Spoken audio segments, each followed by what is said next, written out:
Once again we are here to continue our lecture. In the previous lecture we have discussed till the photosynthetic reaction. We have seen that photosynthesis have two steps, one is dark and one is light reaction.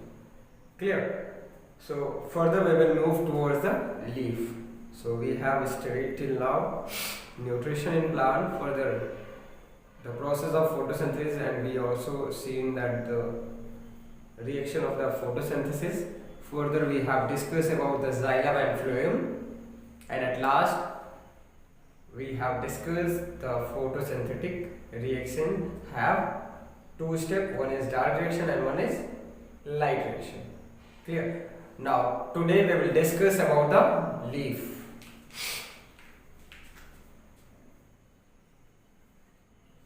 आज हम leaf discuss करने वाले हैं, leaf को discuss करेंगे.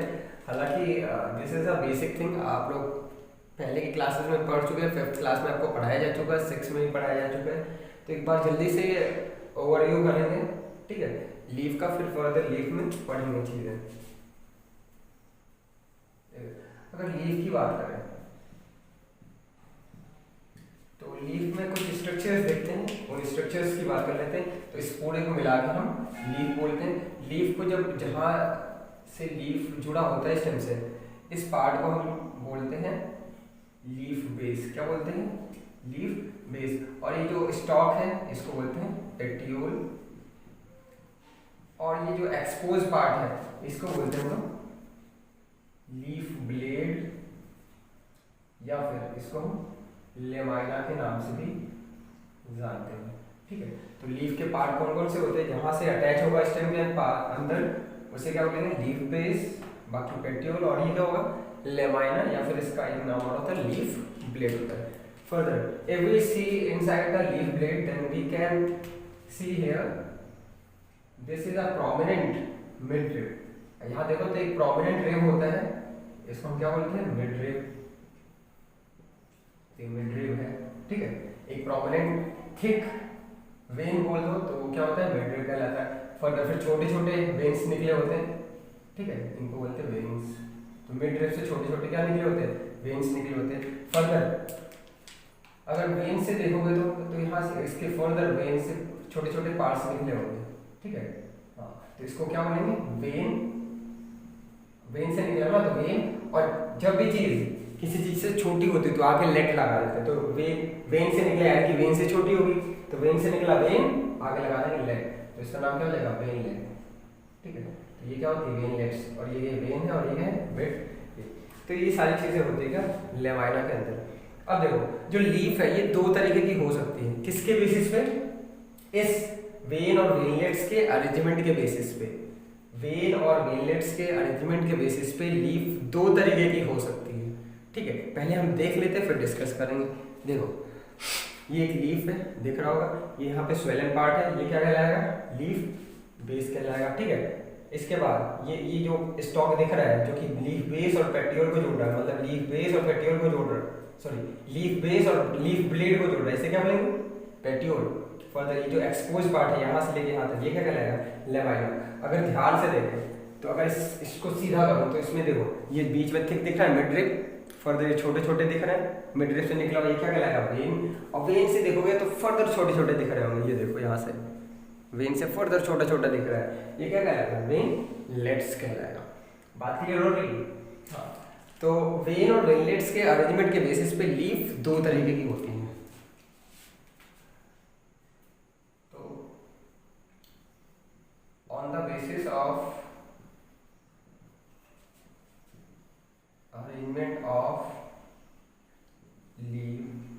arrangement of vein and venlets,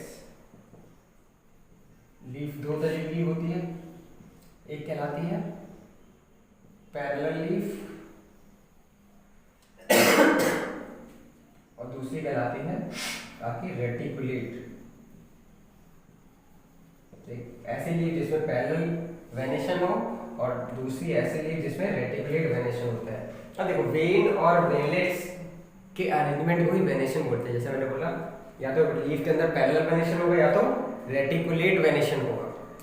तो venation क्या होता है? वेन और वेनलेट्स के अरेंजमेंट को हम क्या बोलते हैं? वेनेशन.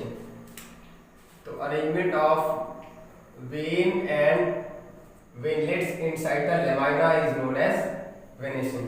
तो चाहे बोले वेनेशन के बेसिस पे या फिर बोले वेन्स और वेनलेट्स के अरेंजमेंट के बेसिस पे लीफ दो तरह की हो सकती है, एक पैरेलल और एक रेटिकुलेट। पैरेलल में क्या होता है, पैरेलल लीफ कभी तुम देखोगे तो ऐसे दिखेंगे, इसमें जो वेन्स और वेनलेट्स आपको दिखेंगे ऐसे सीधी सीधी दिखेंगे, बिल्कुल एक दूसरे से पैरेलल।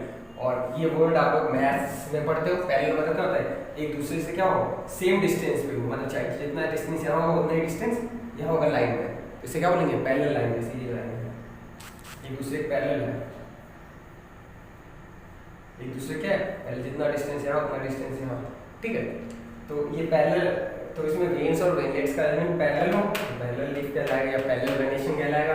रेटिकुलेट, रेटिकुलेट मतलब जाल लूंगा, जैसे ये मिडरिप से निकला वेन, वेन से फर्दर वेनलेट, फिर और छोटा और छोटा छोटा छोटा ऐसे जाल बन रहा है ना, नेटवर्क बन रहा है। तो नेटवर्क लाइक हो वेन और वेनलेट्स का एलिमेंट तो रेटिकुलेट, और अगर पैरेलल हो तो पैरेलल कहलाएगा। बात क्लियर हुई? देख भी लेते एग्जांपल। देखो ये अपना कौन सा लीफ है, आप खुद सोच के बताइए। इसमें मिडरिप दिख रहा है साफ साफ, वेन्स और वेनलेट्स कैसे दिख रहे हैं, जालनुमा दिख रहा है, तो कौन सा कहलाएगा, रेटिकुलेट वेनेशन वाली लीफ है ये, ठीक है। अब इसकी बात करें, इसमें ध्यान से देखो आप, इसमें देखोगे तो पैरेलल पैरेलल सारी दिखेंगी, ध्यान से देखो तो इसमें पैरेलल दिख रही होंगी आपको ना। तो पैरेलल अगर है सारी एक दूसरे से तो क्या कहलाएगा, पैरेलल वेनेशन वाली लीफ, ठीक है। So this leaf is parallel leaf, या फिर बोलो पैरेलल वेनेशन वाली लीफ, दोनों बोल सकते हैं। और ये क्या है, रेटिकुलेट लीफ या फिर बोले रेटिकुलेट वेनेशन वाली लीफ। तो रेटिकुलेट वेनेशन आपको डाइकॉट स्टेम में देखते हैं, मतलब जितने भी डाइकॉट प्लांट्स हैं उनके लीफ में देखने को मिलता है क्या, रेटिकुलेट वेनेशन।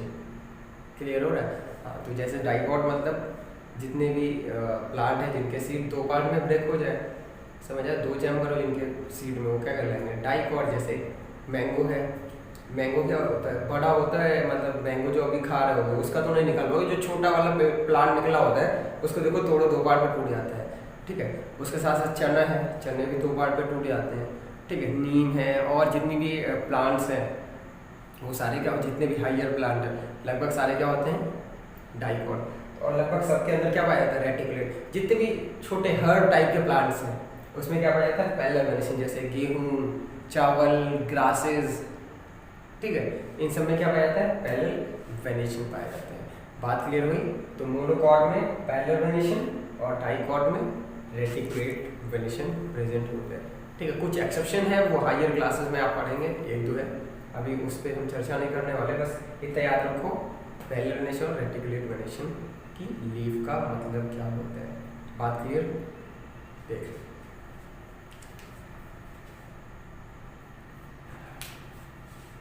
चलिए, तो अभी तक लीफ का स्ट्रक्चर हम लोगों ने पढ़ा और लीफ के टाइप्स पढ़ लिए, ठीक है। अब हम पढ़ेंगे कि अगर लीफ जो है उसको हम कट करें तो कैसा स्ट्रक्चर दिखाई देगा। मीन्स मान लेते हैं ये एक लीफ है, ये अपन लोगों के पास लीफ है, अगर इसको हम ऐसे कट करते हैं, मीन्स अगर मैं ऐसे काट नहीं रहा हूँ, मैं तोड़ दे रहा हूँ क्योंकि तो मेरे पास सीजर है नहीं, ठीक है। इसको मैंने ऐसे कट कर दिया, कट करोगे तो इसमें लेयर्स दिखेंगी ऊपर से लेके नीचे तक, ठीक है। ये अभी होती है माइक्रोस्कोपिक, क्योंकि सेल से बनी होगी, ये लिविंग होती है ना, तो सेल से तो बनी होगी, तो इसमें सेल अरेंज होगा ऊपर से लेके नीचे तक, ऊपर से लेके नीचे तक। अब ये क्या होता है, माइक्रोस्कोपिक, तो ऐसे नहीं दिखाई देगा, ये माइक्रोस्कोप में दिखाई देगा, ठीक है। तो मान लेते हैं हमने माइक्रोस्कोप के अंदर देखा तो कैसा दिखेगा, ये देखते हैं। तो ये ऊपर वाली लेयर और ये नीचे वाली लेयर, यहाँ ये ऊपर वाली लेयर और ये नीचे वाली लेयर, बीच में क्या होता है देखते हैं, ठीक। सबसे ऊपर एक कवरिंग होती है जिसको हम क्यूटिकल कहते हैं, ठीक है, थिन, और वैक्सीज कवरिंग होती है जिसे हम क्यूटिकल बोलते हैं। उसके अंदर सबसे पहली सेलुलर लेयर होती है जिसको हम एपिडर्मिस बोलते हैं,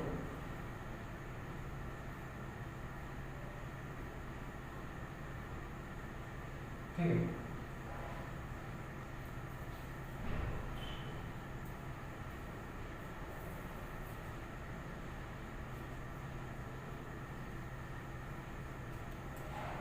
ये एपिडर्मिस है, इसके अंदर देखोगे तो आपको सेल्स दिखेंगी कॉलम लाइक,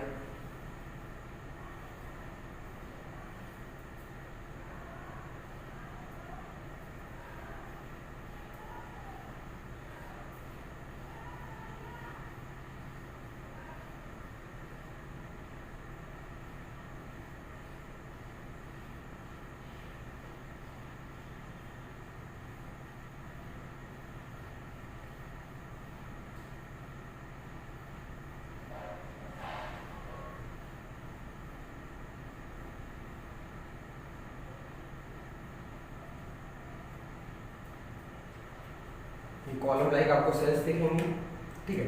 तो ये ऊपर वाली का है क्यूटिकल, ये पहले लेयर है ब्लैक वाले से जो बनाया एपिडर्मिस, और ये कहलाएगा आपका मेसोफिल सेल है एक्चुअली। तो ये है आपका पहला सेट मेसोफिल सेल। पहले हम पूरा स्ट्रक्चर बना लेते हैं, फिर अभी देखेंगे क्या क्या नेम्स हो जाए, ठीक है।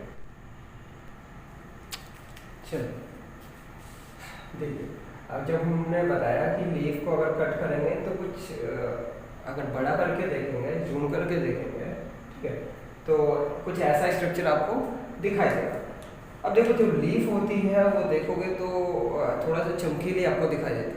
चमकीली इसलिए दिखाई देती है कि लीफ के सतह पर एक क्या होता है, थिन वैक्सी लेयर होता है। मतलब वैक्स मतलब जैसे मोम जैसी एक थिन लेयर होगी, बहुत पतली लेयर, मीन्स इतनी पतली होगी कि आप लीफ को जब तोड़ोगे तो लीफ के साथ साथ ही वो लेयर भी बाहर चली जाती है, ठीक है। ऐसे ही हमारे ब्रेन को जो कवर करता है एक मतलब जो कवरिंग है, ठीक है, जिसका नाम है पाया मैटर, वो भी क्या होती है, ब्रेन से बिल्कुल अटैच होती है, जैसे ये क्यूटिकल अटैच है लीफ से, ठीक। जब हम लोग ब्रेन पढ़ेंगे तो उसमें हम देखेंगे, ठीक है। चलिए इसको कंटिन्यू करते हैं लोग। तो सबसे ऊपर लेयर होगी जिसका नाम क्या होगा, क्यूटिकल। तो सबसे ऊपर कौन सी लेयर होती है, क्यूटिकल। क्यूटिकल क्या होती है, थिन वैक्सी लेयर, ठीक है। थिन होती है मतलब इतनी थिन होगी, इतनी पतली होगी कि जो लीफ है उससे बिल्कुल अटैच्ड होगी, मीन्स जब भी लीफ को तुम हटाओगे तो उसके साथ साथ वो भी रिमूव हो जाएगी, ठीक है। सबसे पहली सेलुलर लेयर जो ये आपको दिख रही है ब्लैक कलर से, इसका नाम हम लोग जान लेते हैं, इसका नाम है एपिडर्मिस। क्या है, एपिडर्मिस। देखो इपी मतलब होता है अपर, इपी मतलब होता है अपर, सबसे ऊपर, या फिर बोले सुपरफिशियल, मतलब जो सबसे सुपरफिशियल हो, सतह पे हो, उसके लिए यूज करेंगे हम लोग वर्ड इपी।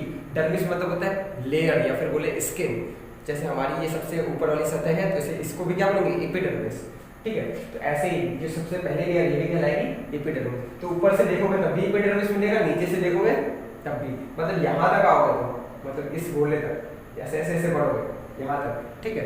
एक तुम्हें एक अलग स्ट्रक्चर दिखाई देगा, लेकिन इससे नीचे जब तुम जाओगे फिर से जो ऊपर स्ट्रक्चर थे वही स्ट्रक्चर आपको नीचे भी दिखाई देंगे। मतलब क्यूटिकल ऊपर है तो नीचे से भी क्या होगा, क्यूटिकल होगा। पहले लेयर एपिडर्मिस है क्योंकि सबसे ऊपर वाली है ना, नीचे से देखोगे तो ये भी तो ऊपर दिखाई देगा, ये भी तो सबसे बाहर वाली है, ठीक है। तो ये भी एपिडर्मिस, ठीक। और ये जो आपको कॉलम लाइन दिख रहा है ऐसे, ये आपके सेल का नाम है, इसको बोलते हैं पेलिसेड। क्या बोलते हैं, पेलिसेड। और ये जो बिखरी हुई है इसको बोलते हैं स्पॉन्जी, स्पंज लाइक है बिखरी हुई। इसमें देखो कैविटीज, एयर कैविटीज दिख रही हैं, होल्स दिख रहे हैं, दिख रहे नहीं दिख रहे हैं आपको, ये होल्स दिख रहे हैं ना, ये एयर कैविटीज होती हैं। और एयर कैविटीज की वजह से इनका नाम क्या होता है, स्पंजी। क्या नाम हुआ, स्पंजी। जैसे आपने स्पंज देखा होगा घर में जो बर्तन धुलने वाला आता है, साथ साथ ये देख लो, मैं दिखा देता हूँ आपको, ये देखो ये भी क्या है, स्पंजी है। इसमें भी क्या है, बीच बीच में जगह होगी, ठीक है। तो ऐसे इसमें जगह है, इसलिए इसका नाम क्या है, स्पंजी। अब ये पेलिसेड और स्पंजी ये है क्या एक्चुअली, देखिए ये जो पेलिसेड और स्पंजी आपको दिख रहा है ये दोनों क्या है, मेसोफिल सेल है। क्या है, मेसोफिल सेल। ये पेलिसेड मेसोफिल सेल है और ये स्पंजी मेसोफिल सेल है। फिर से समझने की कोशिश करिएगा। क्यूटिकल एपिडर्मिस लेयर होगी, अब ये पेलिसेड और ये स्पंजी मेसोफिल सेल। मतलब लीफ के पास आपको याद रखना है एक सेल होती है स्पेशल सेल जिसका नाम होता है मेसोफिल सेल, और इन्हीं मेसोफिल सेल के पास होता है क्लोरोप्लास्ट। क्या होता है, क्लोरोप्लास्ट।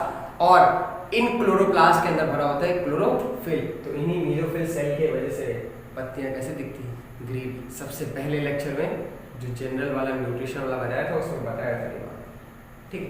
तो मेसोफिल सेल दो तरीके की होती है, एक पेलिसेड जो कॉलम लाइक होगी, एक जो बिखरी होगी स्पंजी कहलाएगी। बात समझ में आई।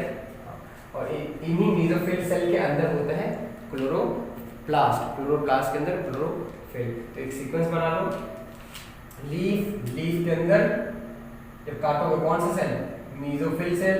मेसोफिल सेल के अंदर क्लोरोप्लास्ट, और क्लोरोप्लास्ट के अंदर भरा है क्लोरोफिल। और यही क्लोरोफिल सनलाइट को एब्जॉर्ब करता है ना, सनलाइट को एब्जॉर्ब करके उसको केमिकल एनर्जी में मॉडिफाई करता है, फर्दर रिएक्शंस होती हैं और भोजन का निर्माण प्लांट के अंदर हो जाता है। बात क्लियर हुई? तो आपसे पूछे कि बताओ क्लोरोप्लास्ट पत्तियों के कौन से सेल में होते हैं, तो आप बोलोगे मीजोफिल सेल में। बात क्लियर हुई? चलो अब ये जो गोल से स्ट्रक्चर दिख रहा है ये क्या है, इसको समझते हैं। ये जो आपको बाहर से ढोलक जैसी सेल दिख रही है, ये बैरल लाइक, ठीक है, ढोलक जैसी सेल होती है बैरल लाइक, इसको बोलते हैं हम लोग bundle sheath cell. Bundle sheath cell.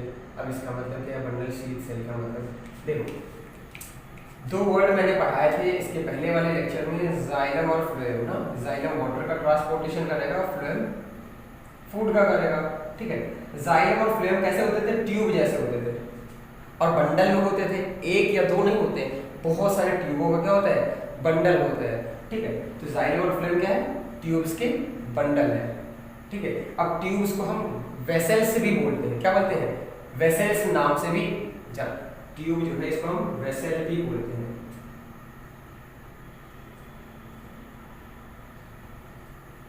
ठीक है, वेसल्स भी कहते हैं। तो जो ट्यूब है इसके लिए हम वेसल या वेस्कुलर ऐसे वर्ड यूज कर सकते हैं। जाइलम और फ्लोएम जो ट्यूब जैसे है ना, तो इसको हम बोलते हैं वेस्कुलर। क्या बोलते हैं? वेस्कुलर।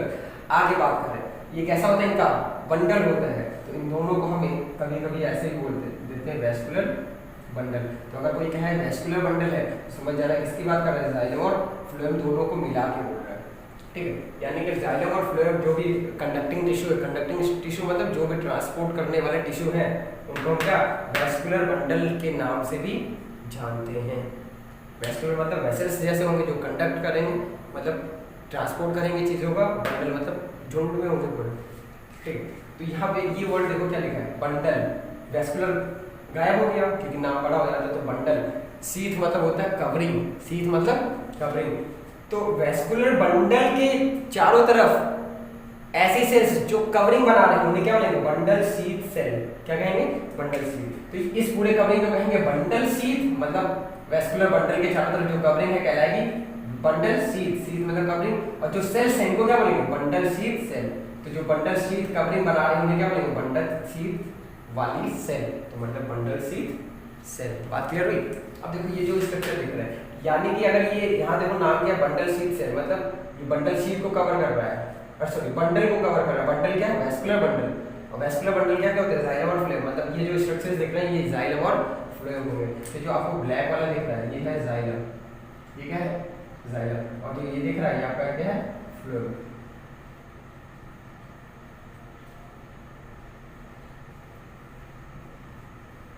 ये आपका क्या है? फ्लोएम। बात क्लियर हो रही है? तो वेस्कुलर बंडल आपको समझ में आ गया होगा, और ये स्ट्रक्चर भी समझ में आ गया होगा ना। तो लगभग सारी बातें हम स्ट्रक्चर में कर चुके हैं, कुछ और बातें बची हैं उसको भी देख लेते हैं। देखो पहले से स्पॉन्जी समझ में आ गई, मेसोफिल सेल के टाइप है, नीचे से चलोगे फिर से क्यूटिकल, एपिडर्मिस, और पहले से फिर से स्पॉन्जी, ठीक है। ये स्ट्रक्चर आपको दिख रहा है, फ्लोएम, जाइलम और बंडल शीथ सेल, ठीक है। अब देखो ओपनिंग दिख रही है और सेल दिख रही है ऐसी वीन शेप की, ऐसी वीन शेप की दिख रही है, ऐसे दिख रही है। हाँ, ये जो ओपनिंग है इसको बोलते हैं स्टोमाटा। क्या बोलते हैं? स्टोमेटा। माटा वैसे ही प्रोनाउंसिएशन क्या है इसका? स्टोमेटा, ठीक है।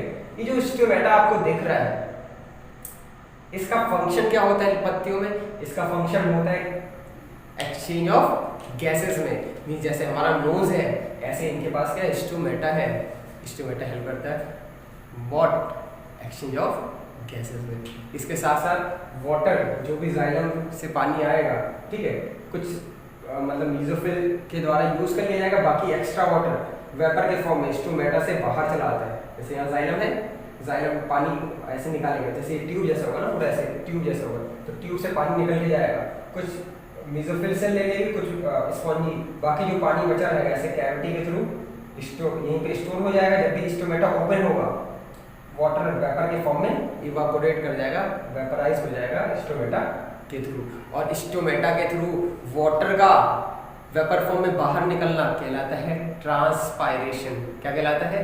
ट्रांसपायरेशन, ठीक है। अब इसी ट्रांसपायरेशन की वजह से रूट से पानी कहाँ चढ़ जाता है, पत्तियों तक पहुँच जाता है। ठीक, अगर बात समझ में आई तो ठीक है, नहीं आए तो अभी जब आगे पढ़ेंगे हम लोग स्टोमेटा का स्ट्रक्चर देखेंगे तो समझ में आ जाएगा। तो जो ओपनिंग है ये क्या कहलाएगा, स्टोमेटा। और जो बीन सेल की सेल्स दिख रहे हैं इसको बोलते हैं गार्ड सेल।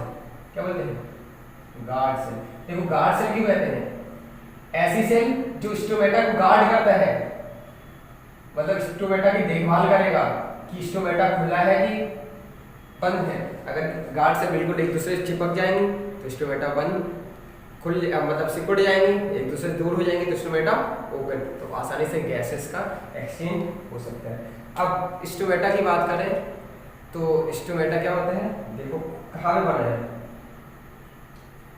कौन सी लेयर में बना है, एपिडर्मिस में ना। तो स्टोमेटा क्या होता है, एपिडर्मल ओपनिंग होता है, एपिडर्मल ओपनिंग होता है। ठीक है, और एपिडर्मिस की ही सेल, देखो ये एपिडर्मिस ना ब्लैक वाला, इसकी सेल कैसी हो गई है, बीन शेप की, इसी की ये सेल है कैसे हो गई है, बीन शेप की। ठीक है, तो एपिडर्मिस पे ही क्या होता है, स्टोमेटा प्रेजेंट हो जाता है। एपिडर्मिस की जो सेल है, ठीक है, कुछ सेल मॉडिफाई हो जाती, बीन शेप की हो जाती है, कहलाती हैं गार्ड सेल। पक्का। अब स्टोमेटा का हम लोग स्ट्रक्चर देखेंगे, इसको आप पूरा लेयर याद करिएगा, आपकी किताब में स्ट्रक्चर दिया है, ठीक है, लेयर का, उस लेयर में लेबलिंग नहीं है, आप लोग लेबल कर लीजिएगा चीजों को। ठीक, देखिए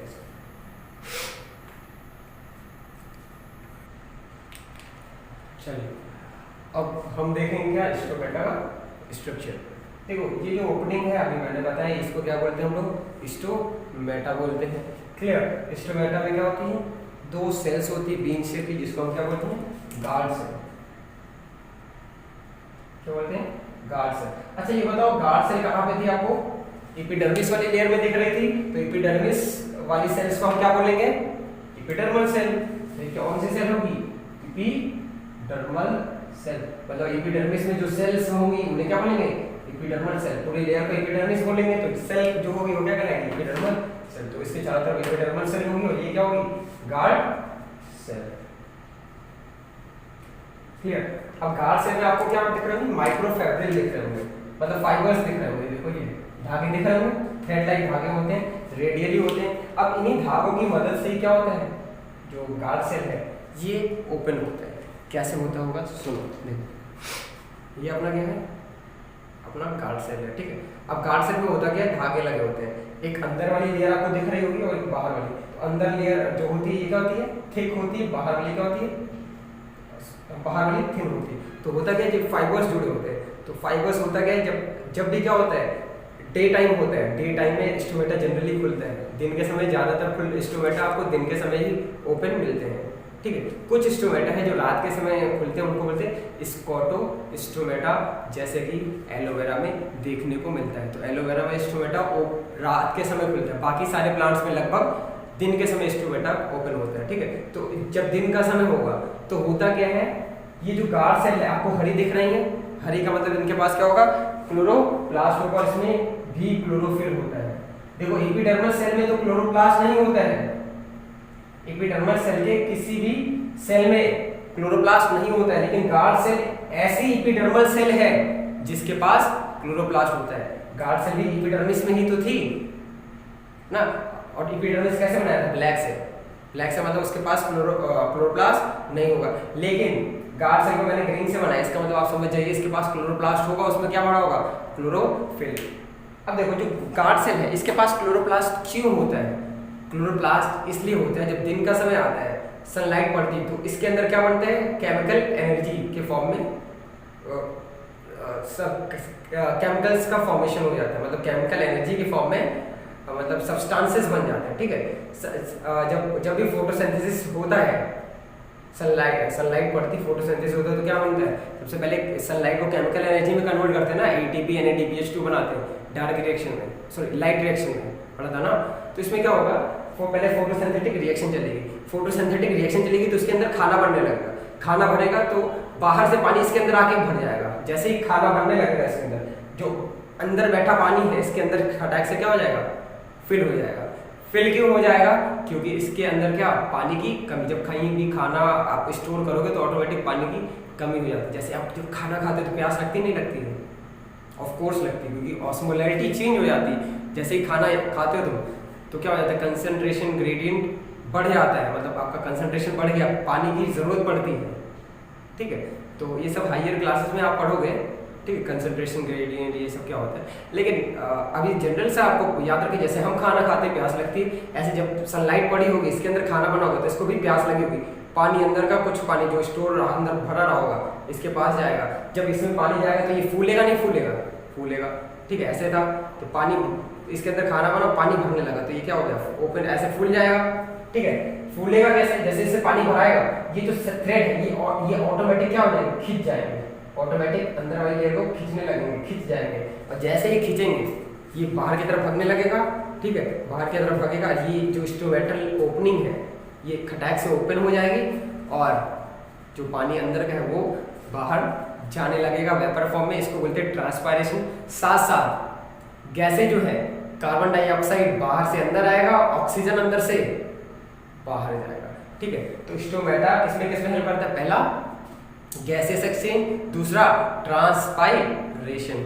ठीक है, तो स्टोमेटा पहले बात कर ले, स्टोमेटा का डेफिनेशन क्या होता होगा। स्टोमेटा क्या बोलेंगे, ये क्या दिख रही है आपको, ओपनिंग दिख रही है ना, तो टाइनी, या टाइनी का मतलब स्मॉल होता है। ठीक है, a tiny aperture present on the surface of the leaf known as stomata. Means leaf के सरफेस पे एक टाइनी अपर्चर, अपर्चर मतलब होल, ठीक है, प्रेजेंट होता है, उसी को हम क्या बोलते हैं, स्टोमेटा। ये जो होल दिख रहा है ये क्या है, स्टोमेटा है। क्लियर, समझ में आ गई बात, कोई डाउट नहीं। चलो, तो स्टोमेटा की कब ओपन होगा, डे के टाइम ना, नाइट के टाइम बंद हो जाएगा। केवल एक ही अभी तक प्लांट का एग्जांपल बताया मैंने, कौन सा, एलोवेरा, जिसमें रात के समय स्टोमेटा ओपन होता है। ठीक है, समझ आ गई बात। तो ये स्टोमेटा की बात थी। ठीक है, इसके फंक्शन भी देख लेते जल्दी से। देखो स्टोमेटा का फंक्शन मैंने पहले बता दिया। पहला फंक्शन क्या है, अरे बताओ, पानी निकलेगा बाहर। ठीक है, तो इस प्रोसेस को बोलते हैं ट्रांसपायरेशन। क्या बोलते हैं, ट्रांसपायरेशन, वाटर बाहर जाएगा। इस ट्रांसपायरेशन की वजह से जब पानी यहाँ से बाहर जाएगा तो जो पीछे का पानी है वो आगे चलेगा, जो और पीछे वो आगे आएगा, जो और पीछे वो आगे आएगा। ऐसे से जो पीछे पीछे करते जाओ तो आप नीचे पहुंच जाओगे। ठीक है, तो मतलब जो रूट में पानी है, जब वहां से पानी आगे जाएगा पीछे वाला और आगे जाएगा, नीचे वाला और ऊपर, और नीचे वाला और ऊपर, और सबसे रूट में जो भी वो उठ जाएगा। तो जैसे जैसे ट्रांसपायरेशन होगा नीचे से पानी भी ऊपर चढ़ता चला आएगा, जैसे स्ट्रॉ में होता है। स्ट्रॉ लगाते हो, जैसे खींचते हो, स्ट्रॉ का पानी जैसे आपके मुंह में जाता है नीचे वाला पानी भी ऊपर चढ़ जाता है, नहीं चढ़ जाता है। हाँ, तो transpiration help in transportation of water via xylem. Xylem के थ्रू वाटर के ट्रांसपोर्टेशन को हेल्प कौन करता है, ट्रांसपायरेशन। ठीक है, दूसरा फंक्शन क्या है, gases exchange. Gases exchange, clear विवाद। और एक फंक्शन होता है, क्या फंक्शन होता है, देखो जब स्टोमेटा से पानी बाहर जाएगा, लीफ सरफेस से पानी बाहर जाएगा, तो जो टेम्परेचर है लीफ सरफेस का वो भी मेंटेन हो जाएगा। टेम्परेचर मेंटेन हो जाएगा यानी कि लीफ जो है आराम से अपने टेम्परेचर को मेंटेन करेगी, और जो भी एंजाइमेटिक एक्टिविटीज है, एंजाइम की एक्टिविटीज, वो भी मेंटेन रहेगा। ठीक है, और ट्रांसपायरेशन का देखो, जब भी पत्तियों से पानी निकलेगा, ठीक है, मतलब भाप के फॉर्म में, तो कहाँ जाएगा, आसमान में, बादल में जाएगा। बादल में इकट्ठा होगा, इकट्ठा होने के बाद क्या हो जाएगा, जब दो बादल टकराएंगे तो पानी क्या आ जाएगा, नीचे आ जाएगा। ठीक है, तो अगर प्लांट लगाओगे तो बारिश भी होगी, इसीलिए स्कूल्स में लिखे होते हैं क्या, वृक्ष लगाओ वर्षा पाओ, मतलब पानी अगर पेड़ पौधे लगाओगे तो बारिश होगी अच्छी खासी। ठीक है, तो ये स्टोमेटा के स्ट्रक्चर की बात थी। तो फाइनली हम लोग लीफ लगभग कंप्लीट कर चुके हैं, लीफ का स्ट्रक्चर, स्टोमेटा भी देख चुके हैं। अब देखेंगे हम लोग क्या क्लोरोप्लास्ट का स्ट्रक्चर कैसा दिखता है। ठीक है, चलिए अब हम देखेंगे क्या एक क्लोरोप्लास्ट का स्ट्रक्चर। ठीक है, अगर एक क्लोरोप्लास्ट को देखें, जैसे हमने कार्सन में बताया कई सारे क्लोरोप्लास्ट होते हैं। ठीक है, एक मेसोफिल सेल में बताया था 20 से लगभग 40 क्लोरोप्लास्ट होते हैं। ठीक है, एक मेसोफिल सेल में कितने क्लोरोप्लास्ट होते हैं, 20 से 40 क्लोरोप्लास्ट होते हैं। तो एक क्लोरोप्लास्ट को देखें तो कुछ ऐसा स्ट्रक्चर दिखता है। ठीक, एक ऐसे कवर्ड स्ट्रक्चर आपको दिखेगा, इसके अंदर डॉट डॉट जो दिख रहा है मतलब इसका लिक्विड है, जैसे सेल का लिक्विड होता है साइटोप्लाज्म, ऐसे इसका लिक्विड होता है, इसको हम लोग बोलते हैं इसको बोलते हैं स्ट्रोमा। क्या बोलते हैं? स्ट्रोमा। और बताया था लाइट रिएक्शन और डायरेक्ट रिएक्शन में, लाइट रिएक्शन जो थी वो कहाँ चलती थी? थैलाकॉइड में चलती थी, थैलाकॉइड पढ़ेंगे। डायरेक्ट रिएक्शन चलती थी कहाँ पे? स्ट्रोमा में। कहाँ चलती थी? स्ट्रोमा में, ठीक है। और जो डायरेक्ट रिएक्शन थी उसके मतलब डिस्कवरी की बात करें तो उसको डिस्कवर किया था ब्लैकमैन ने। किसने किया था? ब्लैकमैन, ठीक है। अब जो स्ट्रक्चर दिख रहा है ये, ठीक है, ढेर जैसा स्ट्रक्चर, ये एक्चुअली होता क्या है? जैसे आप सिक्के लें, ठीक है, कई सारे सिक्कों का ढेर लगा दें और ढेर लगाने के बाद आप देखेंगे तो वो कैसे देखेंगे? एक के ऊपर एक रखे हुए देखेंगे, ऐसे ये भी रखे होते हैं एक के ऊपर एक, जैसे सिक्के होते हैं ना, पाइल्स ऑफ कॉइन, मतलब कॉइन का ढेर जो होता है, सेम ऐसे ही होते हैं ये। कौन से? ये जो स्ट्रक्चर दिख रहा है, ठीक है। एक अगर एक सिक्कों को उठाए, जैसे एक सिक्के को उठाओ, ऐसे एक ही स्ट्रक्चर को उठाओगे तो एक स्ट्रक्चर कहलाता है थैलाकॉइड। मतलब हर एक स्ट्रक्चर क्या कहलाता है? थैलाकॉइड, ठीक है।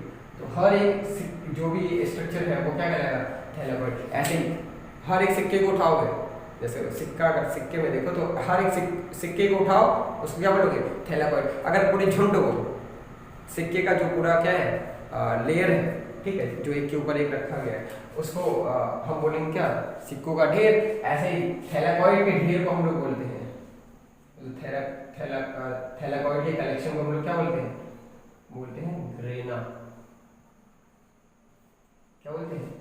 ग्रेना, ठीक है, समझ आ गया? ग्रेना। अब देखो ये भी ग्रेना और ये भी ग्रेना, ये एक ग्रेना, ये एक ग्रेना, ये एक ग्रेना, और हर एक को क्या बोलेंगे? थैलाकॉइड, ठीक है। तो एक ग्रेना, दो ग्रेना, तीन ग्रेना। अब देखो ये पहला ग्रेना और इसको मान लें दूसरा ग्रेना, तो इसके बीच में एक ग्रेना वो थैलाकॉइड और है जो इन दोनों को जोड़ रहा है, इसको बोलते हैं स्ट्रोमा। देखो स्ट्रोमा के अंदर पड़ा है लैमेली। क्या बोलते हैं? Stroma lamellae. लैमेली मतलब बिल्कुल लैमिना जैसा स्ट्रक्चर होता है, मतलब चिट्टा जैसा स्ट्रक्चर होता है जो दोनों को अटैच कर रहा होता है, ठीक है। समझ आ गई बात? था तो ये ग्रेना और ये थैलाकॉइड और ये क्या होगा? स्ट्रोमा लैमेली, और वो जो लिक्विड है वो स्ट्रोमा। अब देखो ये स्ट्रक्चर दिख रहा है, इसको क्या बोलते हैं लोग? ये जो आपको दिख रहा है ये है राइबोसोम। क्या है?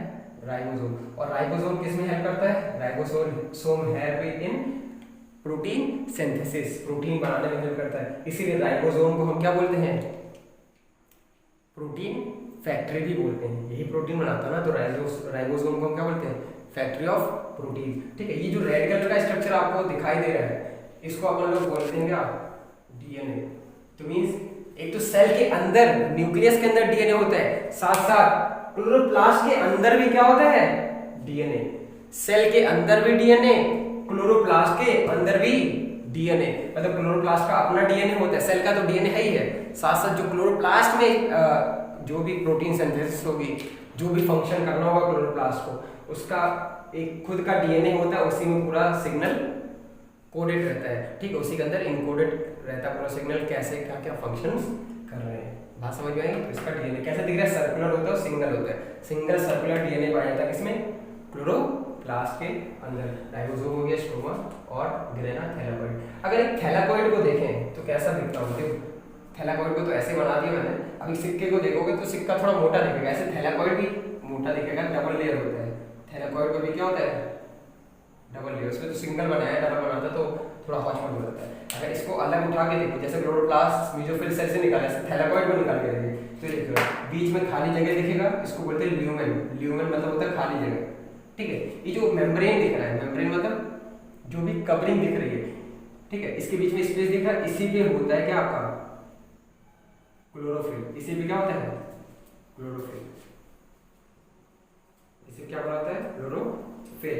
अब देखो क्लोरोफिल, अब सोचो एकदम डीप में जाओ, क्लोरोफिल कहाँ होता है? सबसे पहले अभी तक हमें पढ़ाया गया था पत्तियों में क्लोरोफिल होता है, जिसकी वजह से हरी दिखती है, ठीक है। पत्तियों के अंदर जाओगे कौन से सेल में पाया जाएगा? मीजोफिल सेल में। मीजोफिल सेल के अंदर क्या पाया जाता है? क्लोरोप्लास्ट। और उस क्लोरोप्लास्ट में होता था क्लोरोफिल। अब क्लोरोप्लास्ट में भी क्लोरोफिल कहाँ होता है? स्ट्रोमा में होता है? नहीं, ये जो थैलाकॉइड है उसके मेम्ब्रेन में पाया जाता है क्लोरोफिल। बात समझ में आई? ये लाइट रिएक्शन और डार्क रिएक्शन में वहां पे बताया था, लिखाया भी है, ठीक है। और जो नोट्स भेजा था इसके पहले वाले में, उसमें सारी चीजें लिखी भी है, ठीक है। उसको आप राइट तो कर चुके होंगे। जो नहीं राइट किए हैं पीछे जाके, और 30 तारीख का था उसमें ग्रुप में जाके वहाँ से नोट्स लेके राइट कर लेंगे। ठीक है, जो राइट कर चुके हैं इसको फिर से अच्छे से रफ कॉपी में राइट करके मेरे पास आप सेंड करोगे। ठीक है, आप ग्रुप जो भी व्हाट्सएप नंबर है ग्रुप से निकाल लीजिएगा और मेरे पर्सनल नंबर पे आप सेंड करोगे। सारे लोग रफ कॉपी में मतलब पूरा बना के अच्छे से बिना देखे कोशिश करिएगा, बिना देखे बनाने की। ठीक है, भूल जाओ फिर से एक बार देखो फिर बनाओ, और एक एक चीज समझने की कोशिश करो। नहीं समझ में आए जो भी पॉइंट उसको रफ कॉपी में राइट करके तुरंत फोटो खींच के मेरे को व्हाट्सएप कर देना। ठीक है, मैं उसका एक्सप्लेनेशन आपको प्रोवाइड करा दूंगा। क्लियर? तो ये बात समझ में आ गई क्लोरोप्लास्ट का स्ट्रक्चर। क्लोरोप्लास्ट में क्या होता है, थैलेकॉइड होता है। थैलेकॉइड के पूरे ग्रुप को क्या बोलते हैं, ग्रेना। ठीक है, अब जो लिक्विड होता है उसको स्ट्रोमा बोलते हैं। दो ग्रेना को जो जोड़ता है उसे क्या बोलते हैं, स्ट्रोमा लैमेली बोलते हैं। राइबोसोम, इसके पास खुद का राइबोसोम होता है, खुद का डीएनए भी होता है। राइबोसोम को हम क्या बोलते हैं, फैक्ट्री ऑफ प्रोटीन, और डीएनए पूरा जो भी फंक्शन करना है इसके पास होता है। ठीक है, अगर एक थैलेकॉइड को देखें तो थैलेकॉइड की डबल लेयर होती है, बीच में खाली जगह होता है ल्यूमेन, और जो लेयर है जो भी मेम्ब्रेन है इसका, लेयर वही मतलब मेम्ब्रेन, साइंस के लैंग्वेज में बोलते हैं मेम्ब्रेन। जो भी मेम्ब्रेन है उसी पे होता है क्या, क्लोरोफिल पिगमेंट। ठीक है, बात समझ में आ गई। एक बात और सुनिएगा, ये जो क्लोरोप्लास्ट है, ठीक है, क्लोरोप्लास्ट के पास ही क्लोरोफिल है, क्लोरोफिल की मदद से ही फूड बनता है। ठीक है, इसीलिए हम क्लोरोप्लास्ट को एक और नाम से जानते हैं। किस नाम से जानते हैं, सोचो यहाँ क्या बन रहा था, फूड, और जहाँ खाना बनता है उस कमरे को क्या बोलते हैं, उस चैम्बर को किचन। तो क्लोरोप्लास्ट को क्या बोलते हैं, किचन ऑफ